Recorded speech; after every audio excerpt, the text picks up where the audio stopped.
আজকে অনেক দিন পরে যাচ্ছে নিলয় তার নানুদের বাসায়। বাস স্ট্যান্ডে এসে দেখলো যে বাস স্ট্যান্ডে একটি লাইট টিম টিম করে জ্বলছে। নিলয় তার দিকে এগিয়ে গেল। এগিয়ে গিয়ে দেখলো সেখানে একটি বেঞ্চি পাতা। নিলয় বেঞ্চিটার উপরে গিয়ে বসলো।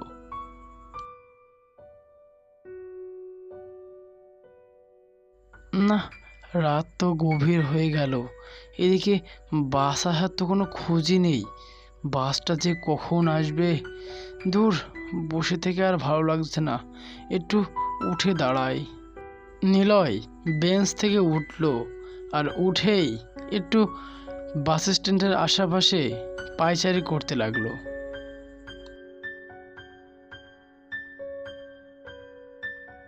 নিলয় রাস্তার পাশে এসে দাঁড়ালো। সে দেখলো দূর থেকে একটি বাস তার দিকেই ছুটে আসছে।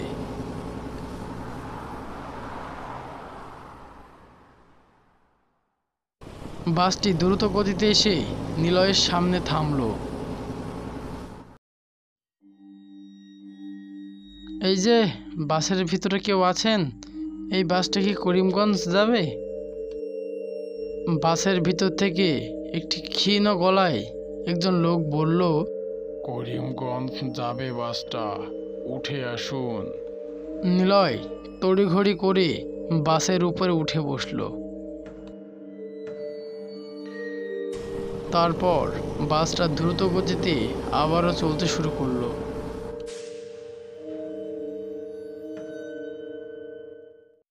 বাসের ভিতরে ছিল একটি ছোট্ট লাইট, সেটা থেকে টিম টিম করে আলো জ্বলছিল।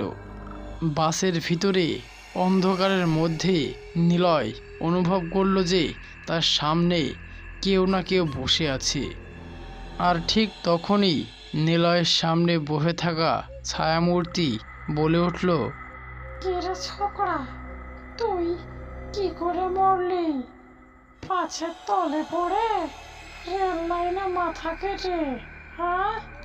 নিলয় ভাবলো যে লোকটা মনে হয় আমার সাথে মজা করছে, তাই মজার সুরেই নিলয় বলল, ধুর, মজাও করতে পারেন আপনি। মরবো কেন? আমি তো একটি জলযন্ত্র মানুষ। এই যে করিমগঞ্জ যাচ্ছি তো নানুদের বাসায়। ও মা, সে কি? তাহলে কি তুমি জলজন্ত মানুষ? তোমাকে তো আজকে আমি চিবিয়ে খাবো।